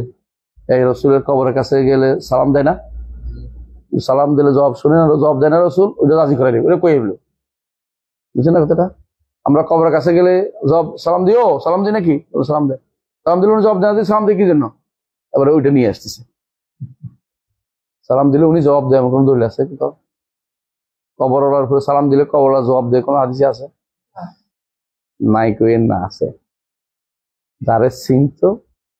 যারে চিন্ত দুনিয়ার বুকে, তার জবাবটা হাদিসে আছে। আর রাসূলুল্লাহ সাল্লাল্লাহু আলাইহি ওয়াসাল্লামের জবাবটা হাদিসে আছে, উনি দেন। কিন্তু সব মানুষ তো সমান না, যাকে আল্লাহ শোনানোর ইচ্ছা করে তাকে শোনান, যাকে আল্লাহ শোনানোর ইচ্ছা করে তাকে শোনেন না। আপনি বলতে পারবেন না যে আমারটা শুনছে, এটা তো শরীয়তের বিধান। আপনি কেউ বলতে পারবেন না কারটা শুনতেছেন, হয়তো কোনোটা শুনতে পায়, কারণ মৃত্যুর পরে জীবনের সাথে দুনিয়ার জীবনের কোনো মিল নেই। এই শোনার সাথে আমাদের বলার আওয়াজের মতো না, আমরা যেমন দরদর একটা শোনাইতে পারি না, এরকম না। কারটা শোনাই দিবে আমরা কেমন জানি, ফেরেশতা পৌঁছাই দিচ্ছে কারে, আমার সালাম রাসূলের দরবারে, তাই না? ইল্লা রাদ্দাল্লাহু আলাইহি রূহি হাত্তা আরুদ্দা আলাইহিস সালাম, আল্লাহ আমার রূহ ফেরত দেন, আমি তার উপরে সালাম জবাব দেই। আচ্ছা, তো উত্তর দেয় তো, তাই না? হাদিসে আছে। এবং ইমাম ইবনে তাইমিয়া উল্লেখ করেছেন, দুনিয়াতে কেউ যদি চিনতো কাউকে, এরকম কেউ যায় সালাম দিলেও জবাব দেয়, কিন্তু সবাই না, সবাইটা জবাব দিচ্ছে, কোন দলিল নেই। কথা বুঝছো? যদি এইটা যদি হয়, খেয়াল করা যায়, তাহলে বোঝা গেল মৃত্যুর পরে জীবনের সাথে মৃত্যু জীবন, উপরের জীবনে কোনো উপরের জীবনে তো আমরা এই পাশের ওই পাশের কথা শুনি না।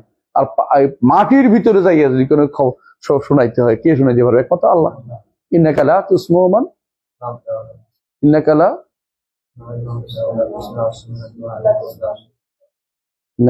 তুসমু মান, ইন্নাকা লা তুসমুল মাউতা ওয়া লা তুসমু সুম্মা দাইজা ওয়াল্লাহু মুদবির।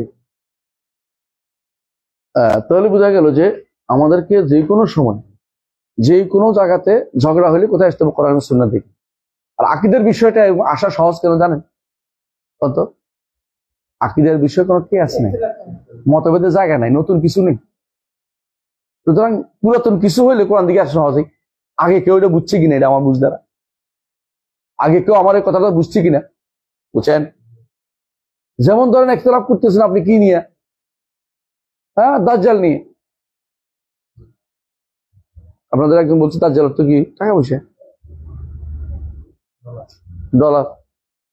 আরেকজন বলছে দাজ্জাল হচ্ছে ইউরোপীয় সভ্যতা, তাই না? আরেকজন আমার কাছে এসে বলতেছে দাজ্জাল হচ্ছে সৌদি পুলিশ। কেন রে? এক চোখ আছে, দেখছি চোখেরটা লাগানো আছে, আরেক চোখ না হইলো তো। মুসা কোনটা? এক চোখ বুঝেনি। মানে তাদের এখানে একটা যে এটা আছে, ওই যে লোগোটা, তার মধ্যে একটা চোখ আছে। এটাকে বলে তারা সাহের, মানে সে অতন্ত্র, মানে প্রহরার মতো কাজ করতেছে, সে ঘুমাবে না, তো অন্যায় করলে ধরে ফেলবে, এটা উদ্দেশ্য তাদের। এটারে শেষ হয়ে টেনে নিয়ে কি বানাইছে? দাজ্জাল বানিয়ে লইছে।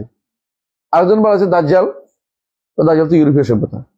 আর দাব্বাতুল আরদ, দাব্বাতুল আরদ কি? আর এগুলো আর কি ব্যাকটেরিয়া, এগুলি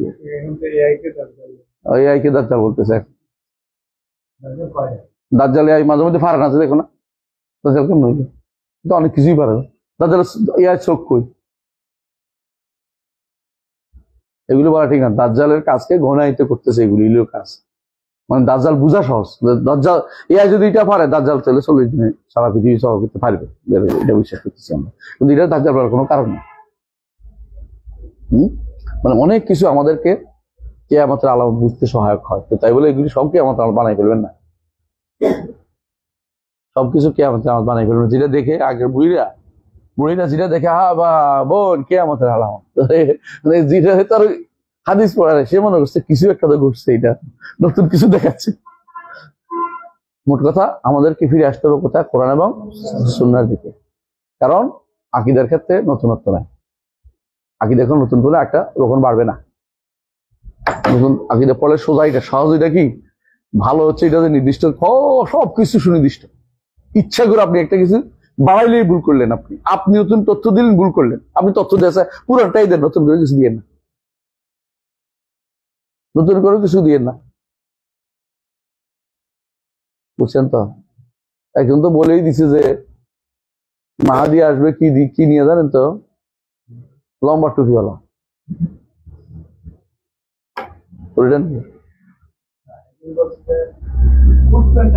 হ্যাঁ, কোট প্যান্ট টাইওয়ালা, খোসা খোসা দাড়িওয়ালা। উনিই কইছে, আবার কইছে উনি কইছে টুপিটা হবে ওনার কি যেরকম, মানে যে টুপি, ওই যে আঁকা আঁকা টুপি আর কি, বুঝছেন তো? কার কথা বললাম না, বাকিটা এটাও বলে ফেলছে, যাতে করে ওনার ওই দল থেকে অন্তত মাহাদি। হ্যাঁ, আরো তো বলছে, হ্যাঁ আরো তো বলছে ওই দল থেকেই হবে, সরাসরি করছে, এবং ওদের ছাত্র সংগঠন থেকে বেরোবে বলছে। আমার এখন চিন্তা আশ্চর্যের বিষয় লাগতেছে এটাই, যে এত পাগল কেমনে মানুষ হয়। মানে আর কোন, মানে শুধু বাংলাদেশের জন্য দাজ্জাল, পৃথিবীর কেউ দাজ্জাল করতেছে না। ওরা যদি বলে যে ওদের দেশের কারো মতো হবে, তাহলে কি হবে? দিন নিয়ে ঠাট্টা মস্কারি করে। আকীদার বিষয় কখনো ইজতিহাদের বিষয় না। আকীদার বিষয় হচ্ছে ঈমানিয়াতের বিষয়, যেটা আছে এটাই বিশুদ্ধতা বলার নাম, কোরআন এবং সুন্নাহর বাইরে না যাওয়ার নাম। কথা কি বুঝতে পারছি? এটা আমরা খেয়াল রাখতে হবে। তো এটা গেল তানাজুর। 9 নম্বর হচ্ছে হুজ্জাতুল আখবার, হুজ্জাত আখবার আহাদ ফিল আকিদাত ওয়াশ শরিয়াহ। খবর ওয়াহিদকে কারা কারা মানে না, এটা আমরা আলোচনা আসবে। তবে আমাদের নিকট খবর ওয়াহিদ যদি সহি হয়ে যায়, সেটা আকিদাত গ্রহণযোগ্য এবং আকাম গ্রহণযোগ্য। বুঝে আসছে? এরা আকিদাতে গ্রহণ করে এক জায়গায়, আশারি মাতুরিদিরা কখন? মরার পরে। মরার আগে সামরিয়াত বলে এটাকে, মরার আগে আকলিয়াত, ওখানে খবর ওয়াহিদ গ্রহণ করে না। কেউ কেউ কোরআন আয়াত আনলেও আনে, যেমন আপনাদের বাহারুল দাম বইটা আছে না, বাহারুল কালাম, এটার মধ্যে দেখবেন যে কোরআন আয়াত আছে, কিন্তু হাদিস জানবে না। হাদিস তো খবর ওয়াহিদ, দুই একটা মোতাবাতির আনি কি না, আনেই না। বাহারুল কালাম একটা বই আছে, এটা হলো এদের মাতুরিদের। আর যারা আশারি নাসাবি আছে, এটা একটা আয়াত আনেনি, একটা হাদিস আনে। তার নীতির উপর আছে, যে নীতিটা তারা নির্ধারণ করছে কি যে আকীদার ক্ষেত্রে কোনো পরের আয়াত আসবে না, হাদিস আসবে না, আদিলে লফজিয়া কাজ করবে না। আদিলে লফজিয়া বুঝছেন?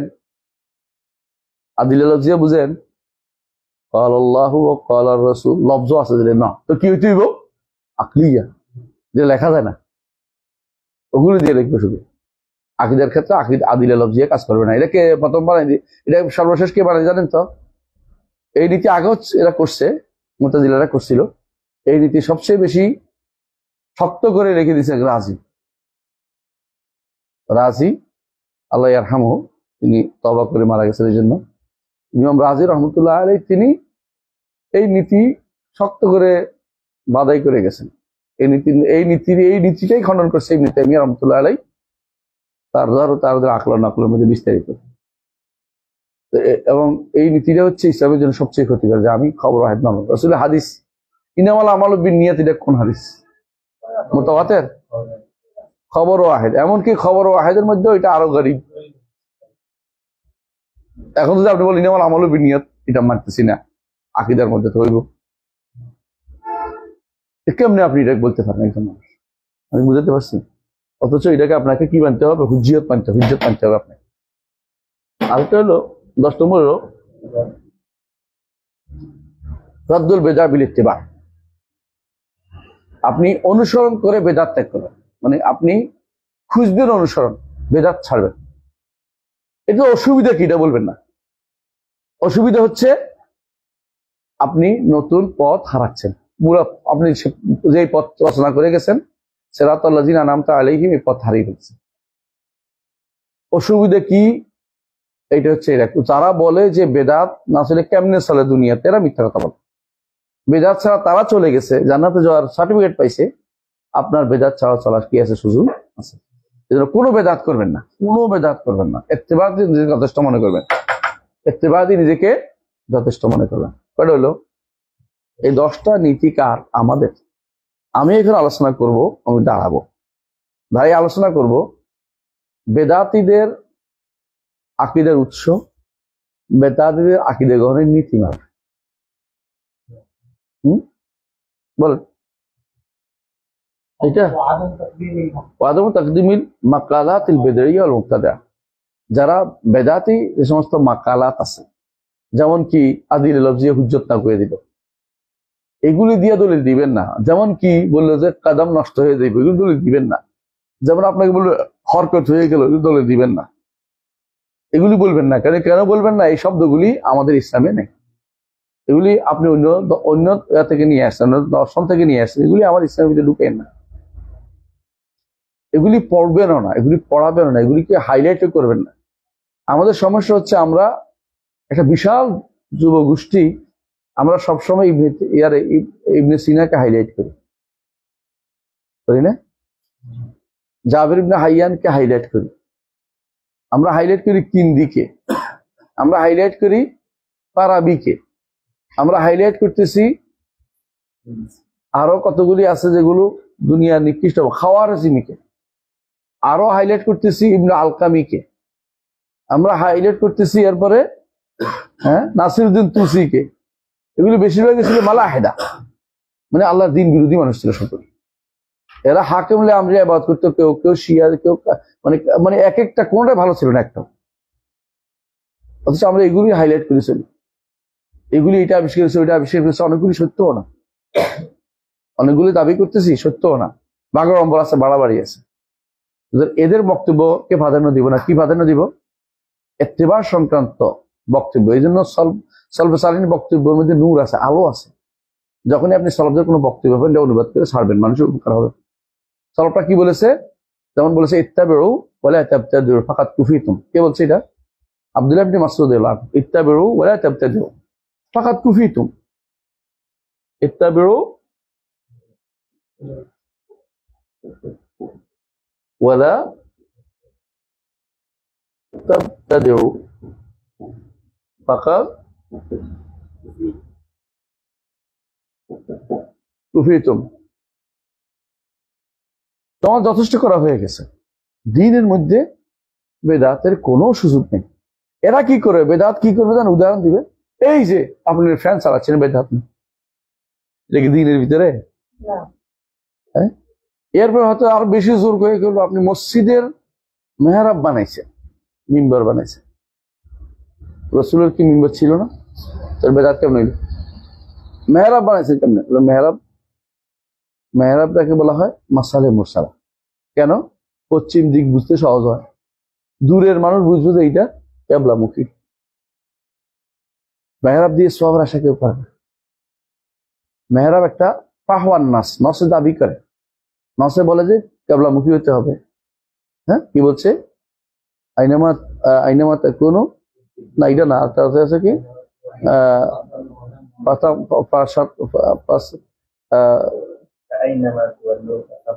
আইনামা তুয়াল্লু, না না, আমি ওইটা চাচ্ছি না, ওইটা উদ্দেশ্য না।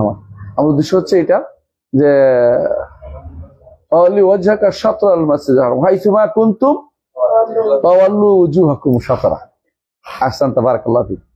এটাই আমি চাচ্ছিলাম। দেখেন আয়াত আল্লাহ বলে দিয়েছেন হাইসুমা কুনতুম ফাওয়াল্লু উজুহাকুম শাতরা, যেখানে থাকো না কেন তোমার চেহারাকে শাতরাহু, সেই দিকে ফিরিয়ে দাও। কোন দিকে? কিবলার দিকে, কাবার দিকে। কারণ কাবার দিকটা আমি সবসময় তো নির্ধারণ করতে পারবো না, আমার কাছে তো আর সবকিছু থাকে না। যখনই মসজিদ দেখবো তখন আমার আর অনেক সময় আপনার মনে হবে এইদিকে কাবা। আপনাকে 10 জনে বলেও শুনবেন না এইদিকে পড়ে গেলেন। আমি এত বছর পরে মদিনা এদিন নামছি, যে নামার পরে উল্টা দিকে ফিরে নামাজ পড়ছি, উত্তর দিকে। নামাজ শেষ করার পর আইসা সব মানে যারা কর্মচারী এসে করতেছে, আর ওর মনে করছে আমি আরবি আর বলছে সালাদ কি দাও, মুখ কি দা, মানে এদিকে ওইদিকে উল্টো দিকে পড়তেছো কেন? তো আমি তোদের আর সাথে ছিল যে একজন বলতো কি রে, এত বছর থাকার পরে তোরও বলিল আমারও বলিল, ঘটনাটা কি? উল্টো দিকে বললো নামাজটা, আবার ফিরে এদিকে ফিরে নামাজ পড়ছি। যদি কারণ ওরা লেখা নাই, পরে দেখি তো ওরা কি এক জায়গায় টান দিয়ে রাখছে, কেবলা একটা ইঙ্গিত চিহ্ন দিয়ে রাখছে। যদি ইয়া হইতো তো ভালো হইতো, ভিতরের দিকে দেখা গেলে ভালো হইতো, কারণ অনেক সময় লেখা তো অনেকে দেখতে পড়তে পারে না। কিন্তু যখনই একটা মেহরাবের মতো হয় তখন বুঝতে পারে এইটা মসজিদ ছাড়া কিছু হইতে পারে না, এটা মসজিদেরই এদিকে হবে কাবা। কথা বুঝছো? মানুষ এটা হলো মাসালে মুরসালা। মাসালে মুরসালা তো শরীয়ত অনুভূতি, আমরা পাহাড় নাচ একটু আগে বলেছি, শরীয়ত চাই এটা যে মানুষ কেবলা দিকে ফিরুক, কারণ কেবলা দিকে ফিরে জন্য বস্তা থাকে, অসুবিধা নেই, ভালো জিনিস। শরীয়ত চায় যেমন আমার আওয়াজটা সবাই শুনুক। এখন এটাকে যদি কোনো মাইক লাগাই দেয়, শরীয়ত পাহাড় নাচ দাবি করতেছে, এটা ক্যাশ না কিছু, এটা কি পাহাড় নাচ? নাচের দাবি হচ্ছে আমার শব্দটা সবাইকে শোনার ব্যবস্থা করবে, এই জন্য মাইকটা রাখা হয়েছে। মাইকটা লাগালে কি করতো? মোকাব্বে থাকতো। তো মোকাব্বের অর্থ কি? আওয়াজ বড় করেন না, তো আমার মাইকে আওয়াজ বড় করতেছে, কাজ তো একটাই, আমি কি আর 2 নম্বর বেদাত করতেছি নাকি? কিন্তু এই মানুষগুলি এটাকে বেদাত বানাবে। তারা কি করে? সবসময় ঘুরতে থাকে, কি করে? আমরা একটু আগে বলেছিলাম, রদ্দুল মুতাশাবিহ ইলাল মুহকাম না করে মুহকাম গুলিকে মুতাশাবিহ বানায় ফেলে। আল্লাহ আমাদের বোঝার তৌফিক দান করুন। আগামী ক্লাসে আজকে আর পড়াবো না, আগামী ক্লাসে চলে আজকে আর পড়াবো না, আগামী ক্লাসে ইনশাল্লাহ আমরা পড়বো বেদাতীদের আকীদা। লিখে রাখেন, মনে করাই দিন, আকীদা গ্রহণের মূলনীতি এবং আকীদা গ্রহণের উৎস এবং তাদের নীতি এবং দুইটার মধ্যে আমরা আলোচনা করবো, বুঝে আসছি ইনশাআল্লাহ। সুবহানাকাল্লাহু ওয়া বিহামদিকা আশহাদু আল্লা ইলাহা ইল্লা আনতা আস্তাগফিরুকা ওয়া আতুবু ইলাইক। আসসালামু আলাইকুম ওয়া রাহমাতুল্লাহি ওয়া বারাকাতুহু।